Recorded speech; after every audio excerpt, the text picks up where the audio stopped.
Naruto olamida kuchli va mashhur qahramonlar ko'p.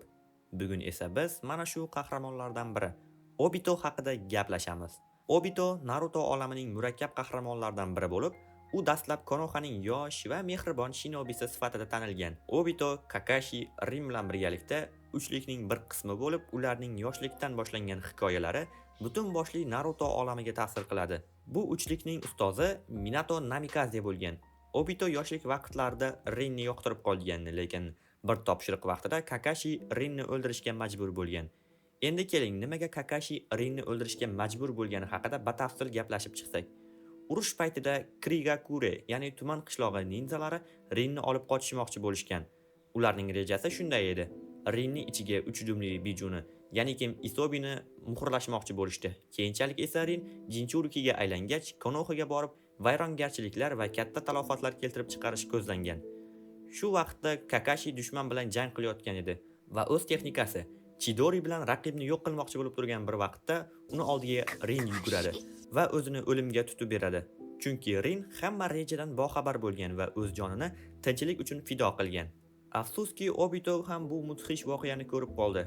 Yuqorida aytganimdek, Obito Rinni yaxshi ko'rgani uchun uni ko'ziga Kakashi dushman va qallob bo'lib ko'rinishni boshladi. Lekin voqelik umuman boshqacha bo'layotgandi. Obito voqea joyiga biroz kechroq kelgani sabab Rinni Kakashi o'ldirgan degan fikrga bordi va ana shu kundan boshlab Obito Kakashini yomon ko'rib, unga raqib sifatida qarashni boshladi. Obitoda qattiq nafrat uyg'ongani sabab unda Mangekyo Sharingan paydo bo'ldi va jang maydonidagi barcha tuman qishloqdan kelgan jangchilarni shafqatsiz tarzda o'ldirdi. Ayni bu vaqtda soyada qolib ketgan buyuk jangchi Madara Uchiha o'z rejalarini amalga oshirish uchun bir jangchi qidirayotgandi. Obito esa unga ayni muddao edi. Sababi Obito yaqin insonlarni yo'qotgan, nafratga to'la jangchi edi. Madaraga esa bu juda ham qulay imkoniyat. Undagi manipulyatsiya kuchi esa Obitoni o'z rejalariga to'liq ishontirishda yordam bergan. Yillar o'tib Obito niqob bilan yana qaytdi. U o'zini Madara deb tanishtirdi va 9 dumli Kuramani nazorat qilib Konohaga hujum qildi va bu jangda Minato Namikaze va Kushina Uzumaki halok bo'ladi. Minato o'limidan oldin 9 dumlini Narutoga muhrlab qo'yadi. Shu voqea sabab Kuramani kuchi endi Naruto Uzumakida bo'ladi. Bundan keyin Narutoning fojiali bolaligi ham bevosita Obito sabab boshlanadi. Naruto bo'ron yilnomalarining boshlarida bizga Akatsuki nomli xavfli guruh ko'rsatiladi. Bu guruhda bizning qahramonlarimiz Obito ham bo'ladi, faqat endi u o'zini Tobi deb tanishtiradi.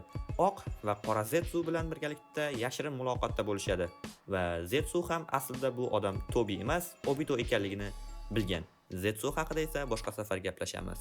Akatsukining rejasi bijularni yig'ish edi va ular Garani o'g'irlashdi. Uni qutqarish uchun boshqa shinobilar Akatsuki g'origa yetib kelishdi. U yerda Sasori halok bo'ladi. Akatsuki bittaga kamaydi. Sasorining joyi bo'sh bo'lgani sabab Akatsukiga yangi bir a'zo kerak edi va ular shubhasiz Tobini Akatsukiga rasman qabul qilishdi. Va ana endi haqiqiy o'yinlar boshlanayotgandi. Agar sizga Akatsuki a'zosi Itachi ham qiziq bo'lsa, mana bu tugmacha orqali kirib ko'rishingiz mumkin. Itachi haqida ham alohida video tayyorlaganmiz. Shu o'rinda aytib o'taman, agar sizga sifatli, arzon va ishonchli donat servisi kerak bo'lsa, bemalol James Fire donat xizmatidan foydalanishingiz mumkin. Bu donat servis orqali juda ham ko'p mobil o'yinlarga donat qila olasiz. Siz ham bu xizmatdan foydalaning. Havola video ostida va kommentariyasida bo'ladi. Obito butun boshli Akatsukini o'z qo'liga oldi. Hattoki Akatsukini tuzgan jangchilar Konan va Nagatoni ham o'z maqsadi uchun ishlatdi. Bijularni yig'ish uchun katta harakat boshlandi. Naruto, Killer Bee kabi qahramonlarni bir necha marta o'g'irlab ketish uchun harakat qilindi. Akatsuki rahbarligini qo'lga olgan Obito endi haqiqiy janglarni boshladi. Bu janglar mobaynida juda ham ko'p Akatsuki a'zolari yo'q bo'lib ketdi. Obito bilan esa har doim Zetsu birga bo'ldi va oxir-oqibat Akatsuki butunlay parchalandi. Obitoni biz keyin buyuk ninzalar urushida qayta ko'ramiz. 4-buyuk ninzalar urushini boshlab beruvchi qahramon ham Obito Uchiha bo'ldi. U har bir qishloq kagelariga qarshi chiqdi. Sababi ularda bijular qudratiga ega bo'lgan jangchilar Naruto va Killer Bee bor edi. Obitoning sharti quyidagicha edi: bizga Jinchurikilarni bering, aks holda urush boshlanadi deb aytdi. Qishloq rahbarlari esa bunga rozi bo'lishmadi va jang bo'lishi muqarrar bo'ldi. Obito jang oxirida Kakashi bilan to'qnashadi.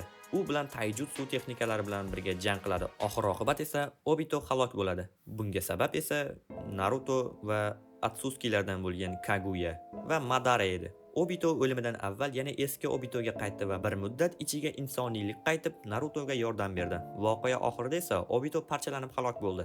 Uchiha Obito Naruto hikoyasidagi muhim qahramonlardan biri. Uning qarorlari butun bir voqea rivojiga ta'sir qildi. Bugun biz uning yo'li, qilgan ishlari va oxirgi tanlovlarini ko'rib chiqdik. Har kim bu hikoyadan o'zi uchun xulosa chiqaradi degan umiddaman. Shu bilan Obito haqidagi tahlilimiz o'z yakuniga yetdi. Agar sizga video yoqqan bo'lsa, like bosib, kanalga obuna bo'lishni unutmang. Telegram kanalimizga o'tib qolishingizni ham tavsiya beraman. U yerda har xil spoilerlar va qiziqarli ma'lumotlarni joylab turamiz. Telegram kanal havolasi video ostida va kommentariyasida bo'ladi. Sizlar bilan qisqa vaqt ichida Neko bo'ldi. Keyingi video roliklarda ko'rishguncha xayr.